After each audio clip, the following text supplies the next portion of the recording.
প্ৰিয় দৰ্শক, অসমৰ জাতি জনজাতিৰ মাজত শুকান মাছ এবিধ জনপ্ৰিয় আহাৰ।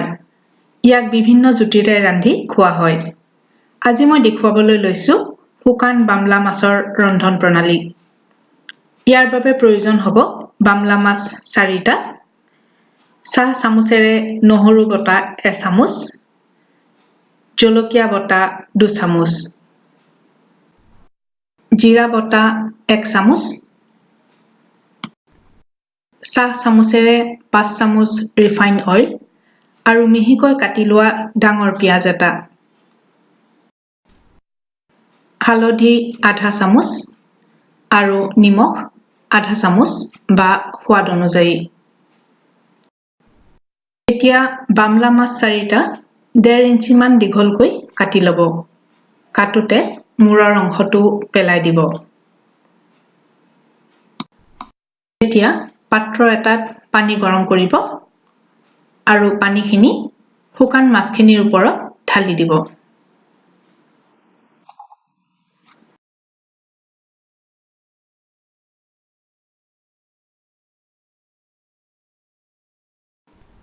এতিয়া হেতা এখনেৰে মাছখিনি লৰাই দিয়ক। এনে কৰিলে মাছৰ গাত লাগি থকা ধূলি বালিবোৰ পানীৰ লগত তলত পৰি যাব। এতিয়া পানীৰে সৈতে মাছখিনি ফুটা চৰিয়া এটাত ঢালি দিয়ক। লেতেৰা পানীখিনি মাছৰ পৰা আঁতৰি যাব। ইয়াৰ পিছত এবাৰ পুনৰ পৰিষ্কাৰ চেঁচা পানীৰে মাছখিনি ধুই দিয়ক। এতিয়া আমাৰ মাছৰ চফা কৰা কাম সম্পূৰ্ণ হৈছে। আমি এতিয়া আহিছোঁ ৰন্ধা কামলৈ। জুইৰ ওপৰত কেৰাহীখন বহাই দিয়ক আৰু তাত তেলখিনি দি দিয়ক। তেলখিনি গৰম হ'লে তাত পিঁয়াজৰ টুকুৰাখিনি দি দিব।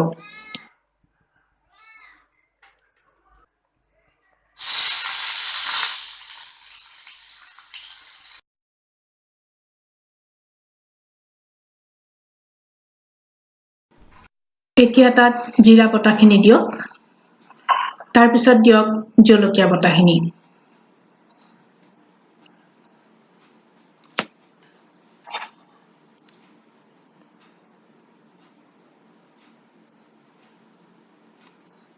নহৰু বটাখিনি দিলোঁ।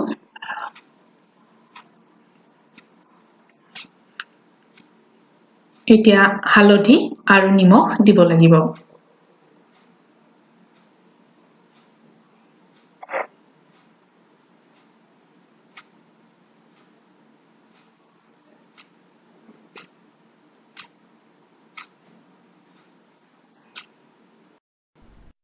এতিয়া গোটেইখিনি ভালদৰে লৰাই দিয়ক।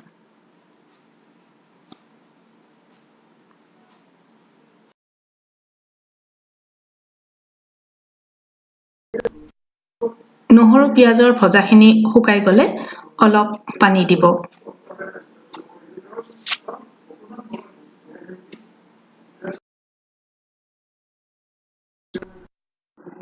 এই পানীখিনিও শুকাই আহিলে মাছখিনি তাত ঢালি দিব।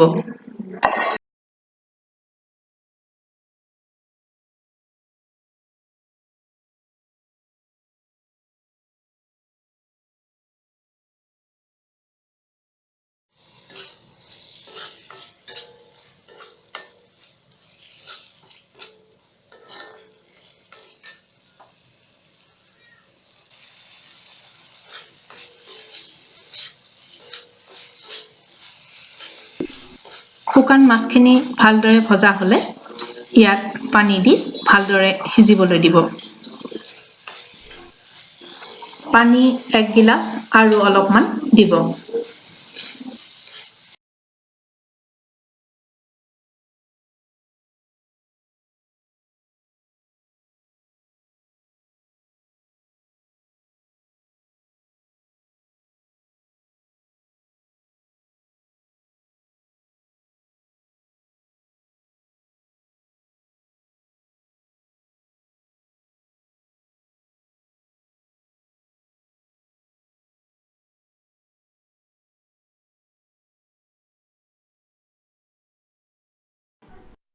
এতিয়া জোলখিনি ঢাকনিৰে ঢাকি দিয়ক।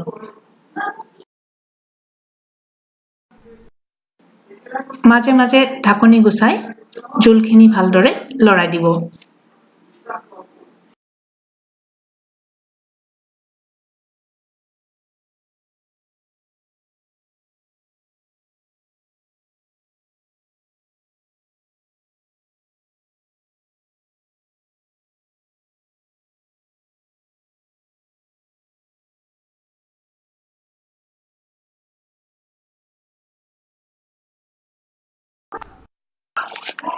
এইদৰে প্ৰায় 20-25 মিনিটমান সময় ভজা যোৱাৰ পিছত পানীখিনি শুকাই পেলাই মাছৰ গাত লাগি ধৰিব।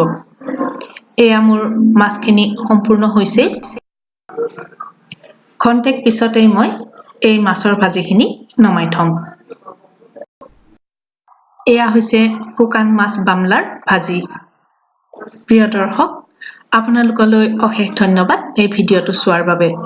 এনে বহুতো ভিডিঅ'ৰ বাবে আমাৰ চেনেলটো ছাবস্ক্ৰাইব কৰক। পিছৰ ভিডিঅ'ত পুনৰ লগ পাম। আজিলৈ বিদায়।